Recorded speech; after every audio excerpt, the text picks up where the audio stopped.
در مدت 31 روز در تابستان سال 2010 پایتخت جهان آفریقای جنوبی است. 32 تیم از سراسر جهان به همراه هواداران پرشور خود به این کشور سرازیر شدند. مشکلات به فراموشی سپرده می شود تا از فردا زندگی جان تازه‌ای بیابد. همه به اینجا آمدند برای یک بازی ساده فوتبال. آمدند که بازی کنند، از بازیشان لذت ببرند و جهان را در لذتشان شریک کنند تا مردم جهان باز هم اوج شور و هیجان را تجربه کنند.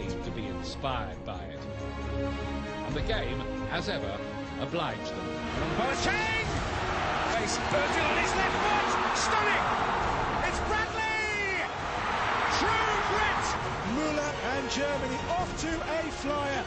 How he managed to squeeze it in from there, only he knows. This may be the moment. That puts it beyond any doubt. He's got the goal, and he's found it. Luis Fabiano with some brilliant play here. Oh, that's magnificent.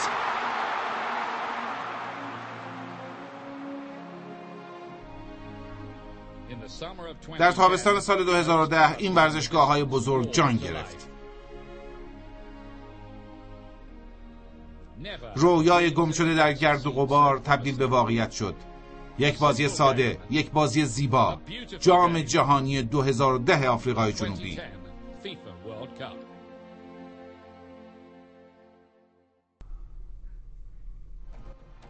همه مردم جهان به ساکر سیتی خوش آمدید. پیش از آن که سوت آغاز بازی دمیده شود، قبل از آن که گلی به ثمر برسد و پیش از آن که تیمی پیروز شود یا شکست بخورد، جام جهانی 2010 با جشنی زیبا آغاز شد. تیم میزبان به زودی برای بازی افتتاحیه به میدان می‌رفت. اولین بازی آفریقای جنوبی نشانه غرور ملی کشور میزبان بود. آفریقای جنوبی برای جشن افتتاحیه برنامه‌های خاص و زیبایی تدارک دیده بود. این یه رخداد به نشانه اتحاد و یکی شدن بود، چون که میشد سفیدپوستا رو در لباس تیم ملی آفریقای جنوبی دید که قبلا سابقه نداشت، چون سفیدپوستا معمولا در آفریقای جنوبی به فوتبال تمایل نداشتن و راگبی و کریکت ورزش سفیدپوستا محسوب میشد و ورزش سیاه‌پوستا فوتبال بود. اما در این حالت خوشایند ملی همه چیز به اتحاد در اومده بود. شما میتونستین شور عظیم مردم در همراهی با جام جهانی رو ببینید، نه تنها در شهرهای بزرگ بلکه حتی در روستاها. ما میخواستیم بهترین میزبان جام جهانی باشیم. نمیخواستیم فقط میزبان ساده چند تا بازی باشیم. میخواستیم کشورمون رو به دنیا معرفی کنیم. میخواستیم سنتامون رو به دنیا بشناسونیم. این کاری بود که میخواستیم بکنیم.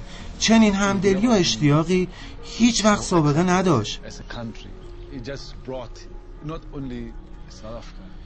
نه فقط برای آفریقای جنوبی، بلکه تمام آفریقا که به هم نزدیکتر بشن، دنیا رو به آفریقا بیارن.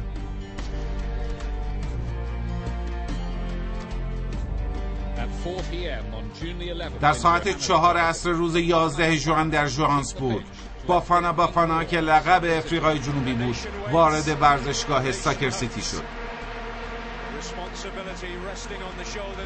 انتظار یک ملت، امیدهای یک ملت، مسئولیت سنگینی رو به شانه‌های 23 بازیکن جوان آفریقای جنوبی گذاشته تا رویاهای اونها رو به حقیقت تبدیل کنه. کار برای آفریقای جنوبی خیلی سخت بود. تماشاگران شور و شوق زیادی به تیمشون داشتن. باور نکردنی بود 3 روز بی وقفه فقط صدای وزیلا شنیده میشد.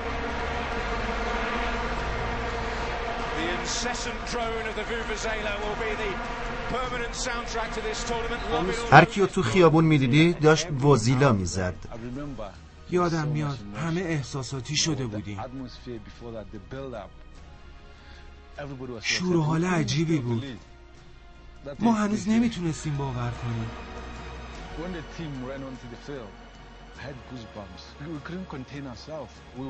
وقتی تیم وارد زمین شد، صدای ووزیلا بیشتر شد.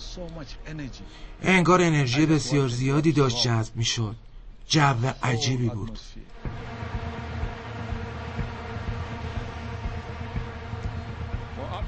صدای ممتد